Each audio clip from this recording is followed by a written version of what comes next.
જય શ્રી રામ। હા, આપણે જવો જોઈએ એટલું જોરથી એકવાર બોલીશું। બોલી ખૂબ સરસ। આજે આપણે જોઈએ છે કે કોઈ પણ વાત હોય તો બોલવામાં આપણે એવું કહીએ છીએ કે રામ રાજ્ય હોય તો કેવું સારું।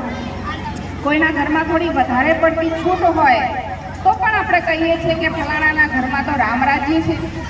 તો રામ રાજ્ય આપણે રામને દરેક વાતમાં યાદ કરીએ છીએ। તમે જો કોઈ થોડા વિષયો તમે જોઈ લો મર્યાદાથી પૂર્ણ। આગલા દિવસ રાજ્યાભિષેક થવાનો હતો અને એ ખુશીથી ગયા, તો એમનું જીવન આપણને કંઈક પ્રેરણા આપે છે।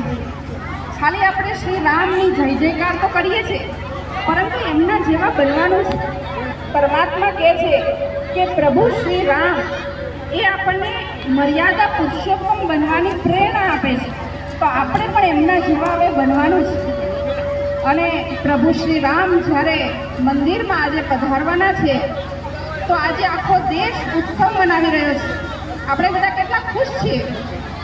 તો વિચાર કરો કે જ્યારે આ ધરતી પર સ્વયં રામ રાજ્ય કરતા હશે, જેને આપણે કહીએ છીએ કે રામ રાજ્ય હશે, તો આપણે બધા ખુશ થઈશું કે નહીં? રામ રાજ્ય જોઈએ છે બધાને? કોને કોને જોઈએ છે? હાથ ઉઠાવો। ખૂબ નજીકમાં તમને બધાને એક ખુશખબરી સંભળાવું કે ખૂબ નજીકના ભવિષ્યમાં આ ધરતી પર સ્વયં રામ આવવાના છે। રામ રાજ્ય આવવાનું છે।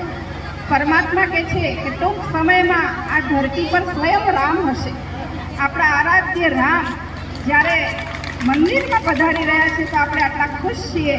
તો જ્યારે સ્વયં રામના રાજ્યમાં જવું હોય તો શું કરવું પડશે? રામ રાજ્ય